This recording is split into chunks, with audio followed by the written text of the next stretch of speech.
there are 440 Israeli colonies in the West Bank, housing over 500,000 illegal settlers who are armed and have control over 80% of the water in the West Bank.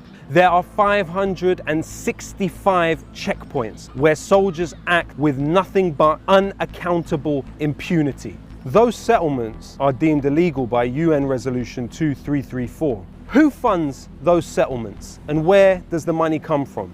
Well, Roman Abramovich, prior to receiving citizenship from Israel, moved $100 million from the British Virgin Islands to Elad, which is hell-bent on ethnically cleansing Sheikh Jarrah and has successfully ethnically cleansed many parts of Jerusalem. Who else funds Elad? The Clermont Family Foundation. It has funded the Center for Security Policy, led by Frank Gaffney, an organization which is also funded by Raytheon and Lockheed Martin. The Center for Security Policy gave the foundational work to Donald Trump for the Muslim ban. The Clermont Family Foundation also funded Middle East Forum, led by former employee of the Israeli Ministry of Defense, Greg Roman. Middle East Forum funded the Free Tommy Robinson campaign, and as a think tank were quoted 13 times by Anders Breivik following his massacre of over 70 people in Norway.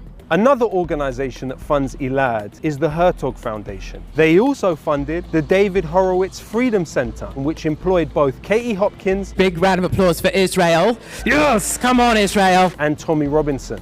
Palestine. Why would you support Palestine?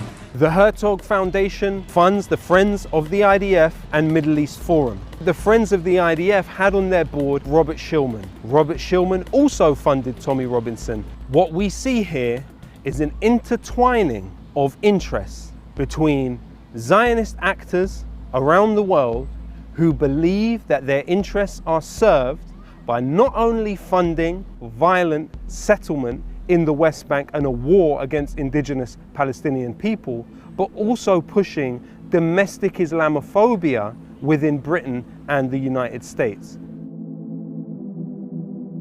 We can't expect from the mainstream media real, serious coverage that is free from the manipulation of powerful actors. That's why we want you to join Double Down News now on the Patreon and make this happen.